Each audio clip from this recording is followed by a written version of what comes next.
The Jamaican people are legends, but the Jamaican government is full of rats. Let me explain to you 5 ways in which the Jamaican government has disrespected its own people. The first point is a quick point, and I made a video on it yesterday. It's that they don't have access to the beaches. Literally 1% of Jamaica's beaches are accessible to the average Jamaican person. The rest are owned by private places and private resorts, hotels, this type of thing. And it literally means Jamaicans have less than 1% of the entire coastal landscape to go and enjoy their time on. It's literally their country. The second thing is limitations to land ownership in general residencies. The government literally gave them nothing after the abolition of slavery in the 1800s. So slavery ended, but large amounts of this land, large amounts of these property were just given back to the slave owners and bought by them. This made it extremely hard for black independent farmers to make it in Jamaica at the time, and it shifted the industries many black people had to work in. 3 is the quality of education. Whilst education is very prevalent in Jamaica, the quality is declining massively. Educational resources and the funding behind them is decreasing, and guess who's to blame?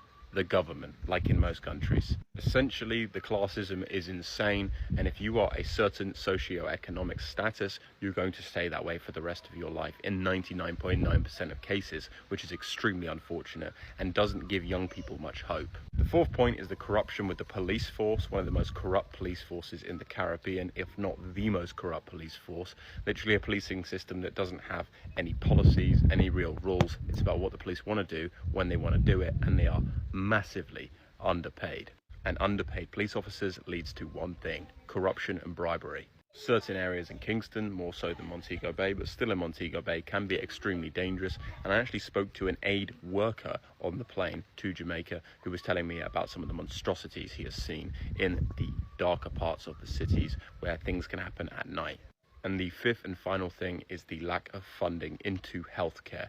The Jamaican healthcare system isn't the worst in the world. After all, there is a slightly better system than the USA, but how can you get worse than the USA's healthcare system? It's massively underfunded again. And with the Jamaican government, when they get all this money from tourism, you do wonder where that money's going, and it is quite troubling.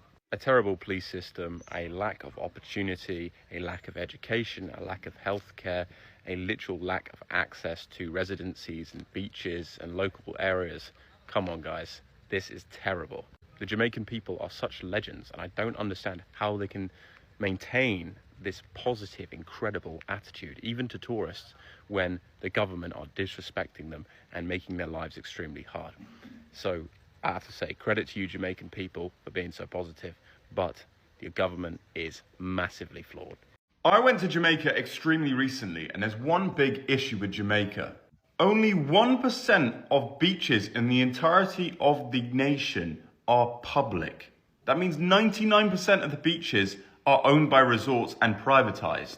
Now, I stayed at a resort, and I only found out about this halfway through my 1-week trip. And I have to say, it actually disgusted me, and I didn't realize that I was partly contributing to the problem at the time.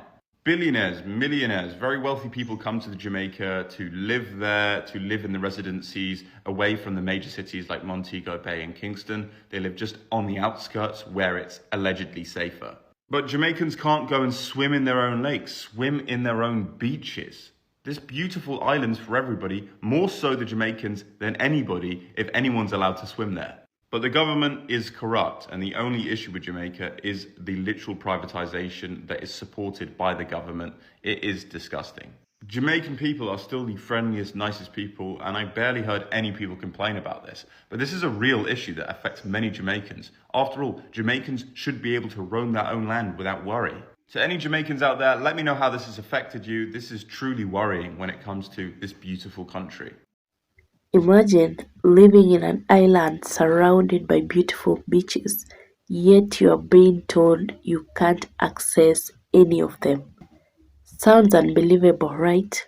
But that is exactly what most Jamaicans are saying that they face right now. Let's listen to this, and then we'll come back and talk more about it. Did you guys know that less than 1% of Jamaica's population has access to their beaches in Jamaica? Actually, the number is 0.6% of Jamaica's population, to be exact. And why? Because of colonization. Foreign companies have bought out all the beachfront properties in Jamaica, limiting and preventing access of local indigenous Jamaicans from accessing their beaches, their own beaches. And you might be thinking to yourself, well, the hotels and resorts that are getting built is probably creating jobs and it's creating, tourism, which is creating economic wealth for the country. Actually, 80% of the wealth created from tourism in not just Jamaica, but all of the Caribbean is moved to Western and foreign countries. I guess this is so triggering for me because oftentimes I hear people who will go to countries like Jamaica and go, oh, there were too many people selling me things on the beaches and it was just so annoying. Actually, a lot of those people who are selling you souvenirs and trinkets on the beaches used to be fishermen. They used to be independent.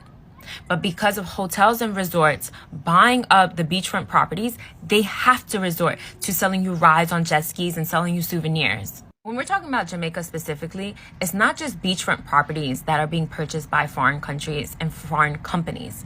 It's also the fact that Jamaica is the world's leading exporter of bauxite, which is the ore of which aluminum comes from. And foreign companies have been mining Jamaica's land for bauxite. And it has taken a toll on the land and its people. And now that it's depleted the land, they're looking to move to more ecologically friendly areas of Jamaica's island. A country that is dependent on tourism for economic stability is a country that is still enslaved, and Jamaica is one of many countries. I mean, this is happening to Puerto Rico, this is happening in the Philippines, it's happening in Thailand, it's happening in Bali.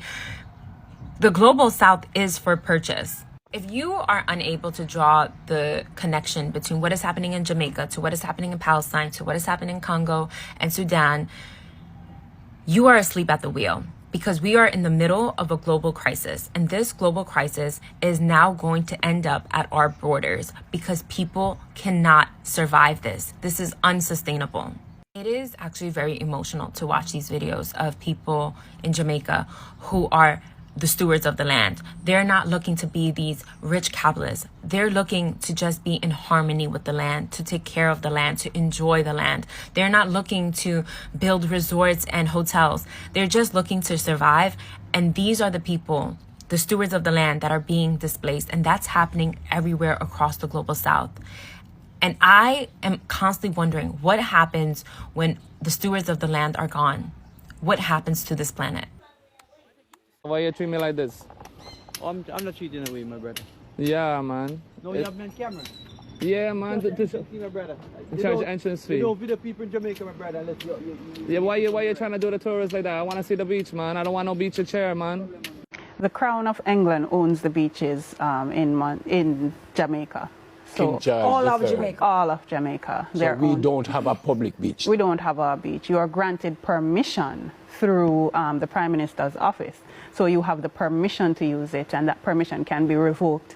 As the situation is evolving in Flankers Providence Beach at this time, where they just choose a developer and dispossess the person. So all these popular public beaches like Hellshire is not owned by anybody? No, no Jamaican or the government owns that particular. It's invested in the Crown. It is owned by England? Yes. And that is applicable as well to persons who own properties, beachfront properties. That is also have correct. Titles and say, boy, I own this space right here. It's just the land that they own. Yes, you own the land. Where you find that money? Because the first I hear anything. That's the 1956 Beach Control Act.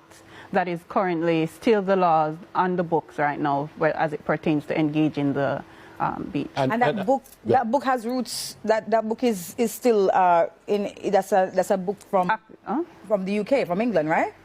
You're asking about the law? Yeah. Yes, that's rooted in the laws in England. Did you know that less than 1% of Jamaica's beautiful coastline is accessible for Jamaicans thanks to British colonial law? Behind me is the Blue Lagoon, which is an area where loads of local Jamaicans have learnt to swim for the first time. But soon it might just become a swimming pool for rich people. Like far too many beautiful places in Jamaica, developers are trying to privatise the space and prevent Jamaicans from being able to access it. But people here are fighting for their right to access the lagoon in the court. At the time when we are using the beaches more, because it's getting so hot because of climate change, our beach access is becoming narrow. There are fewer beaches for us to go to. And there are attempts every day to take over the rest of the beaches that we have here. There was a beach that was called, back in the days, the Port Antonio Beach. It's a beautiful white sand beach. It is now behind the walls of the Trident Hotel. Some years ago, Sand Beach was taken by a private owner. Sand Beach, when I was growing up, was a public beach. Now, it is gated. You have to pay to get into that beach. The only real public beach that we have here in Portland is Winifred Beach. As Jamaicans, we do not have the right of access to our beaches. The 1956 Beach Control Act nullifies that. What we have is access by permission. Every time we, as Jamaicans, enter a beach, we do so with the permission of either the government or a private property owner. The Commissioner of Lands that controls the beaches and the seas, and in some cases the rivers across Jamaica, is appointed by the Governor General, and at the end of that is the King. In terms of our right to access beaches, it's enshrined with the King of England. There are models across the Caribbean and other countries of the world where there are beaches, even with major hotels on them, public has access to these beaches. So what we find is that Jamaica is being dealt with in a very abnormal manner. The BEM is involved with 5 court cases across the island as far as beach access is concerned. We had a setback earlier, but we're back again. Our trial date comes up in a few weeks. I'm inviting all of Jamaica and everyone abroad who is maybe listening to me now. Show your support, make comments, because this is so important. We're using the Prescription Rights Act to defend the right of access of all Jamaicans to our beaches, and we want the community to continue to support us, defend the beach, and make sure that Jamaicans, for the first time, have a right to access our public beaches or rivers and the other public spaces. Share this video with your friends that it may reach more people. We should be able to use our beaches. We are a beach community. We are beach people. We're a small island surrounded by water. Jamaicans can no longer access their own beaches. This is where they work. Say they don't have a other job. They don't have nothing else to turn to. Tourists can pay for exclusive access to beaches at all-inclusive resorts, but everyday Jamaicans are increasingly being blocked out of them. When you push a fisherman from a beach, where did you want him to go? We are living in between waters, and we have no access to a beach. Some Jamaicans are organizing to take down the colonial-era land laws that still affect them today. Jamaican came into emancipation landless and homeless, and that problem have not changed in Jamaica. And they're suing companies for cutting off their access to the beaches. And we also will not stop until the entire Jamaican public is able to access the beach freely. Yo, at Jamaica, I'm gonna go and see so many privatized beaches, bro. Bro, yo, the beaches are for the people, bro. Yo, I'm traveling, I'm at to say, yo, every beach, everywhere I go, the beach I'm free. You just walk on, I tell about nice blue beaches, people snorkeling and all of these things. People doing glass bottom boat rides and all of these things, and it's free. Like, you go on the beach for free. Like, why is it that all these beaches in Jamaica are being privatized? I remember back in the days we could just drive go a beach, drive go Puerto Rico, wherever we want to go, just drive, be up a beach trips a go, because you know, you pay for the bus and you charge the people to go up on the bus and you keep a beach trip, and you never have to pay when you reach at the beach. Now it's like less beach trips, keeping and all of these things. Like too many privatized beaches, bro. Like, and then at the end of the day, we just sit back and just take everything, bro. Like, I don't understand. You can't get to enjoy the beaches of your country. Where I was in Belize and I went to, what, 3 to 4 different beaches, bro. Nice beaches. Coconut tree, pan the sand type beaches. And none of them, you just walk go straight in and just do what you need to do and leave. Why are all the beaches in Jamaica are being privatized little by little? And then it seemed like the people start to privatize the rivers and all of these things. Oh, running at the backyard of this and running at the backyard of that. Man, the rivers, like, the rivers too, bro. Everything. Come on, bro. Come on, man. Then what the people am gonna do? What? What are the few people themselves? What are the few citizens? And that's why them say everybody just leave. Even if they leave, they must leave and go on country where no beach, them rather just leave. Because at the end of the day, would I take everything from the people? I'm like, what is for the people? What? What of many one people? Yes. What for the people? We're born. What's for us? What's there for us to enjoy? You know? what are they?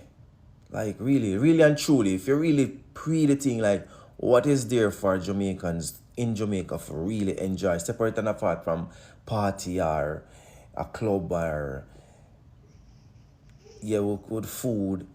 But what is there for us, the enjoyment, the natural stuff that was there for us, what the government might make for we enjoy? Where are the rides? Where are the corner parks? Where are the parks where you can go and watch like a water show? Where are those stuff? Like, where them there? We don't have none of them something, you know? If you really pray to no brother. And then, if you really want to have the fun thing, you have to pay a bag of money because a man a forward with one water jet ski or one water, and them little car in the water, you have to pay a bag of money. I see a man say, oh, $15,000 per person. So if you're a person who go there, you know, so I want 30 grand that you have to push out set speed right there. So just for you and your partner ride one little car in the water. If you want to take one picture, one little canoe or something, little clear canoe, you take a picture on that. And but we need some something. You know, it's all for the kids, them, and you know, like some little parks, build up some parks with some rides and stuff, and have a charge, but just build the rides them for the people them, for the kids them, and you know, make the kids them enjoy some things, bro. Like we can't go on and on because this is gonna be a journal video, and I don't want to be a journal video. But it's just like what's there for real enjoy, like enjoyment. What is there? Wait there. The enjoyment was the beach where people would just go up on the beach and just have fun and cook and eat and bring a sandwich. You know, like, remember them times when you could bring all your bucket of ice, your igloo with ice and your drinks and your can't beef sandwiches and your ray and your liquor and just go enjoy yourself on a beach on a Sunday or on a Saturday, whichever day of the week you don't want to go. Bro, them things they just take time for you, bro. Who don't know me attack, don't know me attack. And who know me attack, know me attack. Less than 1% of Jamaica's coastline is open to the public, but now the country's ocean is on its way to being privatised as well. The Jamaican government is pushing a new beach access policy to replace a 1956 colonial law that has locked Jamaicans out of their own beaches by giving ownership to the British Crown. But instead of restoring public rights, the new policy, if it becomes law, could make it even easier to control and restrict access to the coast. There are lots of things that this policy is trying to push through, but here are 5 key things that restrict Jamaicans' rights. Firstly, it allows the government to sell beaches. Secondly, it encourages hotels to set up a beach pass system. This means foreign-owned resorts can legally charge Jamaican families a fee just to step onto the sand. Thirdly, in the new policy, beach access is not a fundamental right for all members of the public, but rather a conditional privilege granted by beach licensees who can restrict people based on how they dress or behave. 5 policemen and one with a big old rifle. What did they say?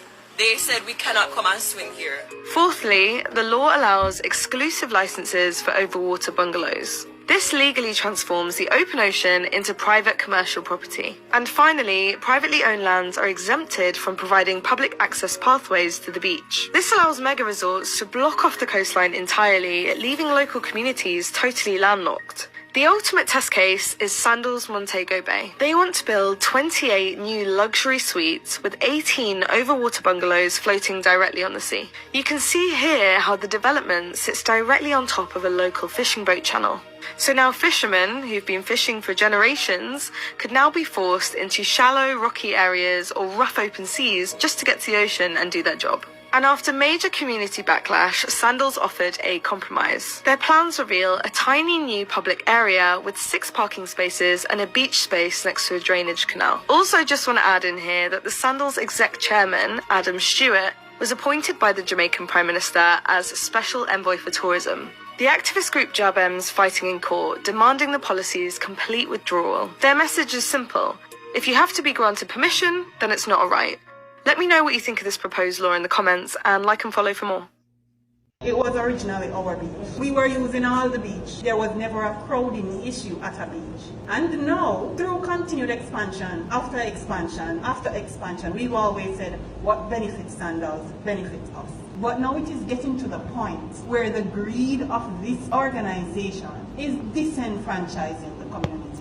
We will not give you our beaches. Look at it. Look at the size of Sandals Resort and the size on that map of what we have left. All that you see, continuing onwards, we had free access. I grew up accessing all the beach. Access, access, access. And with the development of that organization, we said, yay! And we cheered you on, we participated, we helped to build, and now look what we have left. Look, that little section, that is all we have left. And you are proposing to say, oh, guess what? I'll give you 50 jobs. 50 low-level skilled jobs, and you give us your beach, which we will never give you again. The only reason that they do not deny the gentlemen in the kayak is because they cannot rule the beach. And they try their best. They try their best. They can't put their foot on the sand, you know. They have to stay in that little canoe and sell their wares. It is at the point now where this relationship, it is no longer a symbiotic in relationship. You are becoming a parasite. This thing is going to affect the fishing industry, right? We tell them plain, I am not approving it. Anything Sandals want, Sandals get. That's the way it goes. Whether we say yes or no, if you say no, you might get it still. Even with this meeting, I am the president for the group, and I was never informed until Mr. Abdul called me last night and tell me about this meeting. And the customers of mine called me and tell me about this meeting. And we have a fishing group in White House, but apparently they don't want us to come to the meeting because they don't want our voice to be heard. We always have a good relationship with Mr. Stewart from the beginning. He didn't break down bad, because this don't make no sense. That is a form of disrespect. Until this matter is settled, the community will continue to use its beach. And as was the case in some other areas, we will not allow for under any circumstance, any fencing of this property to happen. They're making it unequivocally clear, no, that we will not, because we know what our rights are, and we will not allow for any fencing of the property to take place. People are watching it around the clock, and if there are attempts to do that, we're going to remove it, because we know what will happen when it's fenced. Our access will be restricted until this is resolved, and we know the time it will take to resolve this, and we know that concurrently, in other instances where these things are being resolved, other things are happening that will further distance us away from having access to our beach. I'm not sure if this assessment that looks at, moss and seagrass, I know it's very, very relevant, but I'm wondering if there's another type of assessment that is necessary to help us to determine how families and community and family life is going to be impacted by this project. Now, NEPA might not be the relevant agency to take on that piece of the evaluation or the assessment, but maybe we need to be partnering wider to find out which other government entities need to be brought on board to help us really begin to understand what is the impact of having this project in our community. Not just how it's going to impact our coral and our climate change and our mangroves, but how is it going to impact families? How is it going to impact children? How is it going to impact the fishermen? How is it going to impact access to fish and shrimp and all the other pieces that does not seem to be adequately captured in this assessment? Residents around the community and around Jamaica have a beach problem, and they want to access the beach where with their returning residents, with their friends and family, neighboring community, and that's a problem. So we need to get the relevant authority that can answer the question that the community has to ask straightforward. Intend, as per Sandals' track record of locking off sections of the coastline from the general public, if this is an exception to that or not. Do we have a Sandals representative who is designated to speak this evening?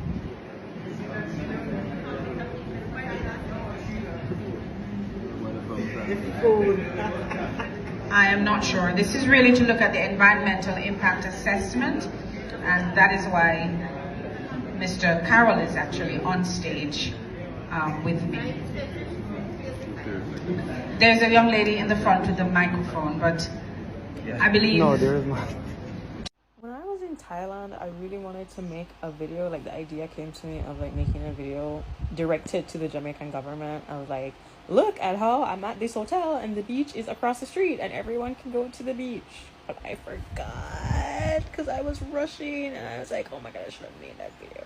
To kind of just like point out, because like I'm really upset that like we don't have access to our beaches. We have to pay like however much money to go to the beach. That's not right. Like, I'm like, yo, I just went to the beach a while ago for free, and I genuinely thought that I was gonna have to pay because I'm traumatized by Jamaica and its government, where we don't have access to our land. And it's like, when you grow up with it, you don't even realize that it's wrong, but it's so wrong.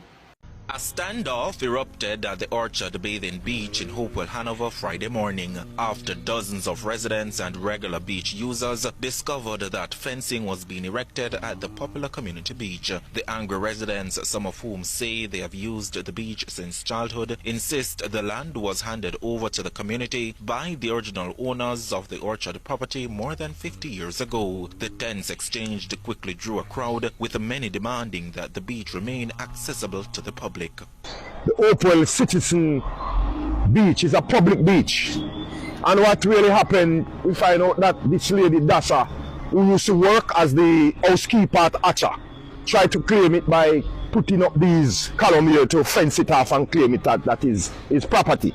And we have been using this beach for years. I am attending swimming this beach over 50 years. We have been keeping this beach tidy, and I personally bought garbage bins and put there, and bought weights and wake up the beach and to ensure that it's kept tidy at all times. President of the Hopewell Citizens Association, Derek Wright, says the community is prepared to take the matter further to protect what they believe is a public space. Wright is also pointing fingers at the local authorities, questioning how the situation was allowed to escalate to this point. Back in 2002, we have the local government ministry plan to develop the beach at a cost of 33 million then. In 2024, the Tenancy Fund also plan to develop the beach. Now the parish council sits down there, idle, and let this lady want to fence the beach and capture the beach.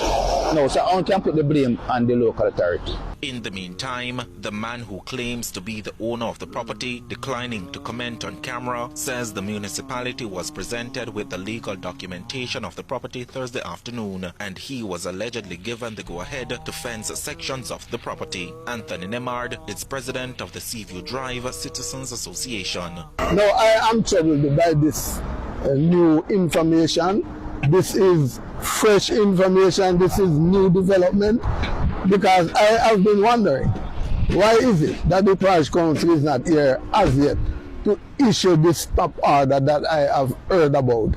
Something is not right. I believe that the parish council needs to make a statement so that we, the citizens of Hopewell and its environs, can know the true story as it relates to the ownership of this beach property here in Hopewell. Akeem Oret for CVM News. It just clicked to me. You know how I was talking about how in Jamaica, like, tourism seems to be the biggest thing that is going on? And how, like, when you go to Jamaica, they always talk about, like, how you should relax and, like, let go of all your problems. And, like, people talk about it like it's paradise. And I realize now that the marketing of Jamaica is to be a paradise for everyone but Jamaicans. That's why they're not able to have access to the beaches anymore. That's why when you talk to the average Jamaican, the amount of hours they have to work to be able to make a living is so much. Not to mention that because of so many foreigners, rich foreigners in the country, everything is so expensive. People don't talk about how expensive Jamaica is. And so the average everyday person can't live this life of luxury.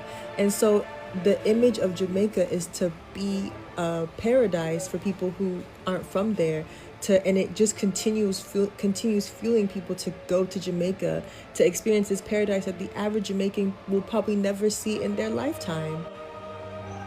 That is really scary. So welcome back again to my channel. Please like the video, subscribe if you have not subscribed, share, and thank you so much to my returning subscribers. I really appreciate you guys. So speaking about these Jamaican beaches, a lot of them are not accessible to the locals, and that is why most Jamaicans are trying to air their issues about the beaches. They're trying to tell the government that this is definitely something that should not be happening in Jamaica, since Jamaicans are the real culture of Jamaica, not only the beautiful beaches and the environment, When you meet a Jamaican, you as a tourist, that is first experience of what Jamaica is made of. So let's just talk openly about it, because you understand that a lot of beaches have been privatized. They have been made private, especially those owned by resorts. They can only be accessed by, by the resorts. They are beachfront properties. So that is what is messing up a lot of Jamaican beaches that cannot be easily accessed by locals. They cannot be accessed by the people that are supposed to make Jamaica culture complete. So according to the law, most of these beaches are supposed, okay, all of them are supposed to be public properties. But talking about years of, developing Jamaica, and because it's a tourist attraction destination, most people, most investors consider it a business. Why? Because they buy land next to the beach, they build properties, and they privatize that specific area of the beach. And that is why most Jamaicans cannot easily get access to that beach, because a lot of locals are not like, they are average class, they are middle class. And most of these resorts, they host, or they take in tourists that are international, they are, from the US.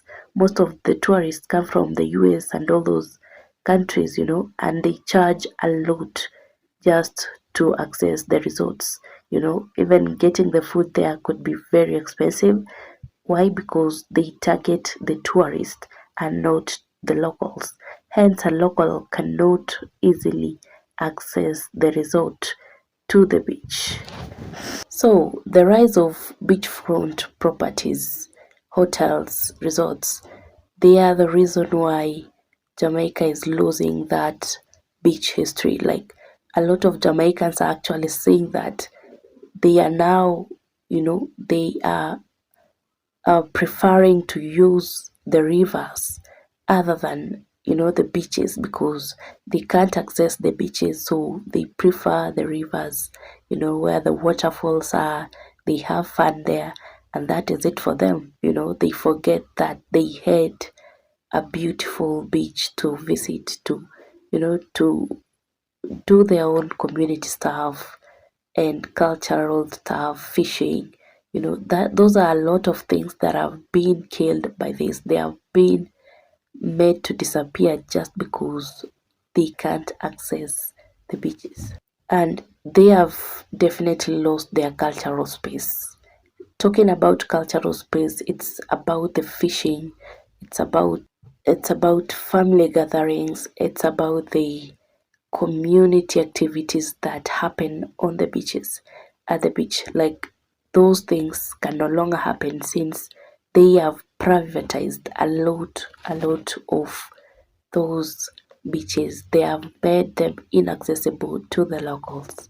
So it's actually destroying their culture instead of building it. Yet, as tourists want to visit and see how Jamaicans live, how Jamaicans uh, enjoy their beaches. They want to interact with the locals. But when they get there, they don't meet any local.